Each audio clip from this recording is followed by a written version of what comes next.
Former Vice President Dick Cheney on Capitol Hill today telling House Republicans Hillary Clinton, quote, should be subpoenaed if necessary on Benghazi. To Town Hall's Guy Benson on the political fallout from all of this. Guy, do you think that this spoils or affects Hillary Clinton's chances in 2016?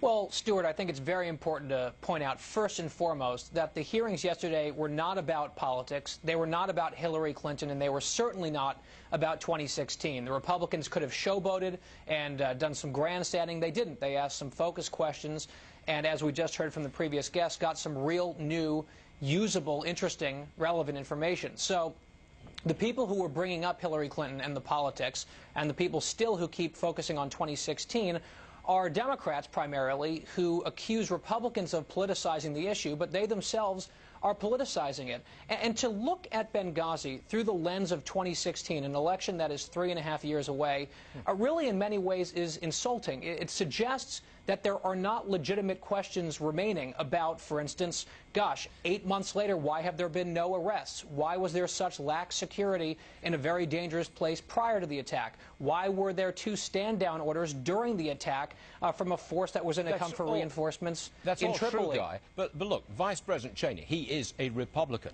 He's saying she should be subpoenaed. I mean, he's looking straight at the politics of this as well as the facts on the ground in Benghazi.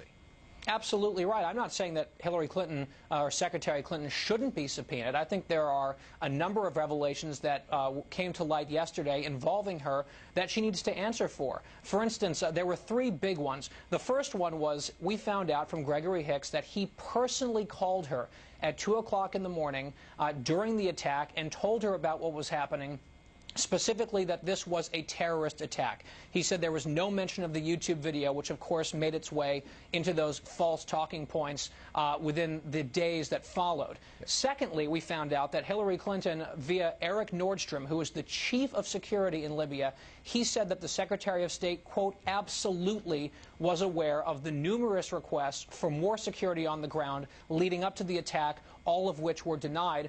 And finally, back to Mr. Hicks, he got a phone call from Secretary Clinton's chief of staff instructing him not to comply and not to cooperate with congressional investigators. He said that was unprecedented in his 22-year career, and when he refused to comply, he was demoted. But you know what the public is going to be seeing in the months and years ahead? It is Hillary Clinton saying, who cares? That emotional response, who cares? That is going to be seen widely, and I suspect that will be used in any attempt by Hillary Clinton to run in 2016. That is going to come back, is it not?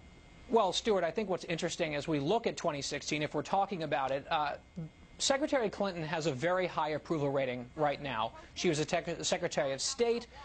She really enjoyed some very good, I guess she was in a lofty perch, and she stayed out of the muck and the mire of everyday politics. But now she's going to be in it.